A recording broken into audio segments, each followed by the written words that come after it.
안녕하세요. 말씀체육관 네 번째 시간에 오신 우리 모든 빛의 성도님들 진심으로 환영합니다. 어느덧 한 달의 시간이 훌쩍 흘러서 이렇게 말씀체육관 마지막 시간에 여러분들과 함께 서게 되었는데요. 말씀체육관이 끝난다고 해서 저와 여러분의 말씀 묵상 끝나는 거 아니라는 거 잘 알고 계시죠? 말씀체육관을 한 이유는 이제 여러분들의 개인적인 삶 가운데서 또 여러분들이 함께 말씀을 나눌 수 있는 형제와 자매들 간의 관계 속에서 계속 말씀을 나눌 수 있도록 작은 불꽃을 지펴준 것이라는 거 여러분 꼭 기억하셔야 합니다. 그리고 앞으로도 말씀 체육관을 계속 진행할 거고요. 또 이 말씀 체육관을 통해서 우리 교회가 다 함께 말씀 있는 공동체, 말씀을 묵상하는 공동체, 서로의 입과 입을 통해서 귀와 귀를 통해서 눈과 눈을 통해서 말씀을 읽고 듣고 볼 수 있는 공동체 우리가 함께 만들어 나가 보려고 합니다. 또 오늘 말씀 체육관 네 번째 시간에는 그와 관련된 부분을 여러분들과 함께 나누려고도 합니다. 먼저 마지막 시간이니까요. 한번 지나온 말씀 체육관 첫 번째 주, 두 번째 주, 세 번째 주의 시간을 잠깐 돌아보도록 하겠습니다. 첫 번째 주에 우리는 묵상이란 무엇인가에 대해서 함께 이야기를 나누어 보았는데요. 묵상이 무엇입니까? 네, 묵상은 주어진 성경 본문을 소리내어서 천천히 반복적으로 읽는 것이라고 김기현 목사님은 이야기하고 계시고요. 그 근거는 성경 전체에 펼쳐져 드러나는 묵상에 대한 힌트들이었어요. 시편 저자는 묵상을 무엇이라고 했습니까? 나의 목소리로 하나님의 말씀을 읊조린다. 조용히 이야기하는 것, 때로는 큰 목소리로 이야기하는 것, 어떻게? 천천히 그리고 반복적으로 하나님의 말씀을 읽을 때 우리는 그 어떤 다른 구체적인 적용이 없다 하더라도 하나님의 말씀을 묵상하는 사람이 될 수 있다라고 이야기를 나누었습니다.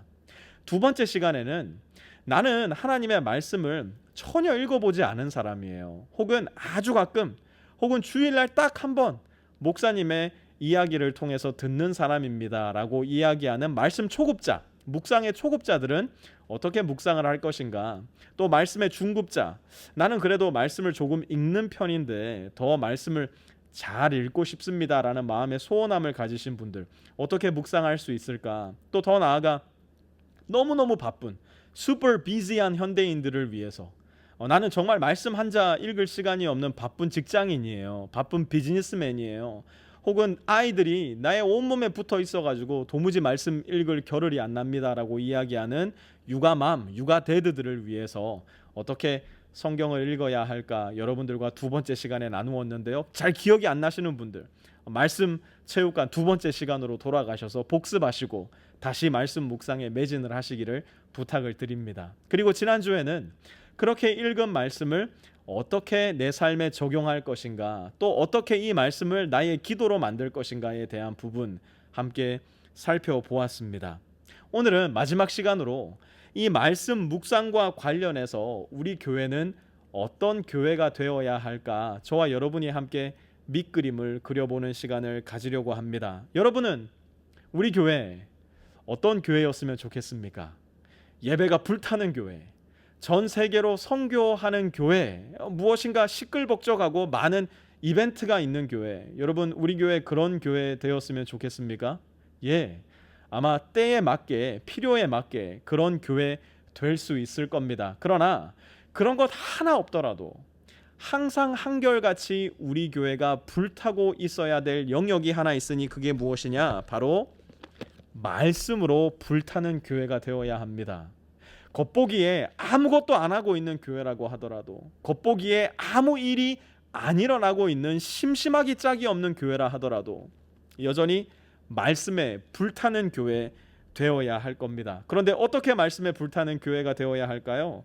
나 혼자 말씀에 불타는 거 아니에요. 나의 형제와 함께, 나의 자매와 함께 우리가 모두 다 함께 말씀에 불탈 수 있는 교회 될 수 있다면, 저는 겉보기에 아무 일이 일어나지 않더라도, 전혀 숫자가 늘어나지 않더라도, 전혀 아무런 이벤트가 나오지 않는다 하더라도 우리 교회 충분히 하나님께서 기뻐하시는 아름다운 교회 되리라 믿어 의심치 않습니다. 저는 왜 그렇게 생각할까요? 김기현 목사님의 글을 조금 빌려와 볼게요. 김기현 목사님은 이렇게 이야기합니다. 묵상하는 교회가 건강하다. 여러분, 저는 단언합니다. 묵상하지 않아도요, 교회는 커질 수 있어요. 교회는 성장할 수 있어요. 하지만 묵상이 빠진다면 교회는 결단코 성숙하지는 못할 거예요. 재미있는 일을 많이 해내고 뭔가 시끌벅적한 일을 많이 해낸다면 우리 교회도 아마 숫자적으로 큰 성장을 이룰 수도 있을 겁니다. 우연히 겹치고 혹은 운이 좋다면 아마 우리 교회에도 그런 일 일어날 수 있을 거예요. 하지만 그러한 일들이 일어난다고 하여서 예수님을 닮는 성숙이 함께 일어나는 것은 결단코 아닙니다. 예수님을 닮아가는 성숙은 반드시 하나님의 말씀을 깊이 있게 묵상할 때, 그리고 나 혼자가 아니라 그 묵상한 하나님의 말씀을 너와 함께, 형제와 함께, 자매와 함께 나누게 될 때, 더 나아가 도저히 내가 순종할 수 없는 말씀을 붙잡고 스트러글링하는 그 모습을 정직하게 나의 형제와 자매에게 내어놓고 함께 그 말씀을 붙잡고 기도할 때 우리는 틀림없이 성장하고 성숙하는 건강한 교회 될 수 있을 거예요. 저는 김기현 목사님이 이야기한 여기에 딱 한 가지를 더 붙이고 싶어요. 제가 이미 이야기했죠? 함께 묵상하는 교회가 건강하다. 여러분, 교회는 결단코 나 혼자 산다가 될 수 없는 공동체입니다. 우리가 함께 하나님의 말씀에 붙잡혀 살아가는 공동체가 바로 교회예요. 우리가 함께 하나님의 말씀으로 갈등하는 공동체, 우리가 함께 하나님의 말씀 때문에 기뻐하는 공동체, 그렇게 하나님의 말씀으로 희노애락을 함께 나누는 공동체가 바로 말씀의 공동체, 우리 교회 공동체임을 기억해야 됩니다. 하나님의 다스리심은 바로 이 말씀을 기준으로 우리 가운데 일어나기 때문인데요. 김기현 목사님의 이야기를 한번 들어보세요. 그러면 하나님의 다스림은 교회 안에서 어떻게 이루어질까요? 하나님은 교회를 어떻게 지배하실까요? 바로 말씀을 통해서입니다. 아들이신 예수님을 통하지 않고서는 하나님 아버지를 알 수 없고 성경과 성령을 통하지 않고서는 하나님을 만날 수 없습니다. 요컨대 우리는 말씀으로 창조되고 구속받고 예수님을 만났고 삶을 살아갑니다. 그러므로 교회는 말씀 공동체입니다. 여러분, 내가 건강한 신앙생활을 하고 있는가? 내가 지금 건강한 교회에 소속되어 있는가를 알 수 있는 가장 분명하고도 손쉬운 질문이 무엇인 줄 아세요? 이렇게 한번 질문해 보세요. 우리 교회에 내가 말씀을 나누고 있는 형제와 자매가 있는가? 이 질문에 대한 답이 내가 지금 건강한 신앙생활을 하고 있는가? 내가 지금 건강한 교회에 몸 담고 있는가를 보여주는 가장 분명한 척도가 될 수 있을 거예요. 여러분, 가슴 아프신 분도 계실 거예요. 내가 지금 건강하지 않은 신앙생활을 하고 있구나, 내가 지금 건강하지 않은 교회에 있구나 생각하실 수 있는 분도 계실 겁니다. 그런 분 계시다면 말씀을 함께 나눌 수 있는 형제와 자매를 찾으셔요. 목사님, 나는 죽었다 깨어나도 우리 빛의 교회에서는 그 사람 못 참겠습니다 하시는 분들 교회를 옮기셔요. 극단적으로 말씀을 드립니다. 왜냐하면 아무리 좋은 교회라고 한다고 한들 이 사람이 저 사람이 이 교회 정말 좋은 교회예요 라고 얘기를 한다고 한들 내가 이 교회에서 말씀을 나눌 수 있는 형제와 자매를 찾지 못한다면, 첫 번째, 여러분들 교만해서 그러신 거예요. 두 번째, 우리 교회 안 좋은 교회예요. 그러면 교회 떠나셔야 돼요. 그게 여러분에게도 교회 자체적으로도 큰 도움이 됩니다. 왜 그럴까요? 계속 여기에 머물러 있다면 모두가 아무 문제 없는 줄 알아요. 하지만 말씀을 나눌 사람이 없어서 내가 이 교회를 떠납니다 이야기할 때 교회는 바짝 고삐를 당길 겁니다. 무슨 문제가 있는 걸까? 어떻게 해야 되는 걸까? 어떤 환경을 만들어야 되는 걸까? 목사가, 성도가 모두가 함께 고민할 수 있는 교회 될 겁니다. 그래서 여러분, 제가 부탁드립니다. 교회 떠나지 마셔요. 이 안에서 말씀을 찾을 수 있는 형제와 자매를 반드시 찾으시기 바라요. 나의 아내와 남편에서부터 시작해서 내 곁에 있는 혹은 조금 멀리 있는 것 같은, 조금 어려워 보이는, 조금 불편해 보이는 그 사람에게라도 여러분 가셔야 됩니다. 제가 도와드리잖아요. 우리 교역자 팀에서 성실하게 여러분들 계속해서 말씀 함께 나눌 수 있는 사람들 연결시켜 드리잖아요. 저에게 이야기하셔요. 전도사님들에게 이야기하셔요. 여러분들 라이프팀 코치님들에게 꼭 이야기하셔서 건강한 교회에 소속되시길 부탁드리고요.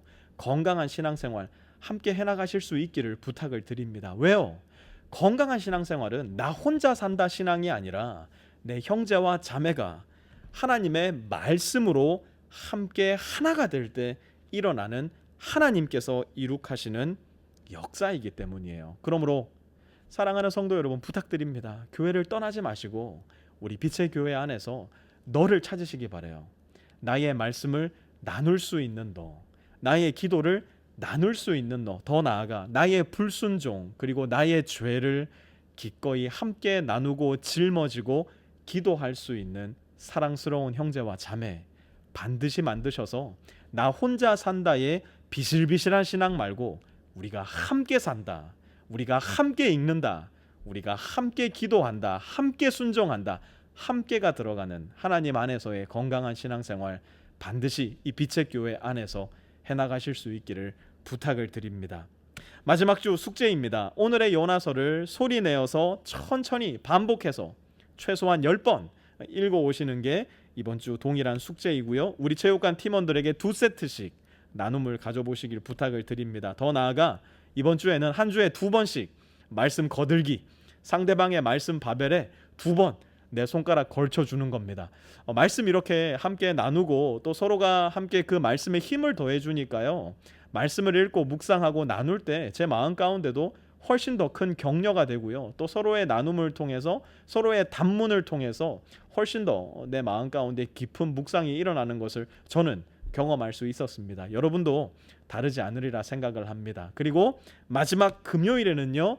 감사 인사 나누기 우리가 함께 나누어 봤으면 좋겠습니다. 똑같은 그룹으로 7월 달에도 기도 체육관이 시작이 될 겁니다. 하지만 우리가 한 달 동안 이렇게 열심히 말씀 묵상으로 말씀 운동을 해왔던 사랑하는 지체들에게 감사의 인사 나누면서 서로가 교제할 수 있는 기회에 잠깐 갖도록 하겠습니다. 지난 한 달 말씀 체육관 함께 참석하시면서 말씀 운동 해오신 우리 모든 성도님들 잘하셨습니다. 여러분도 모르는 사이에 여러분 영혼에 약간의 벌크업이 일어나 있을 거고요.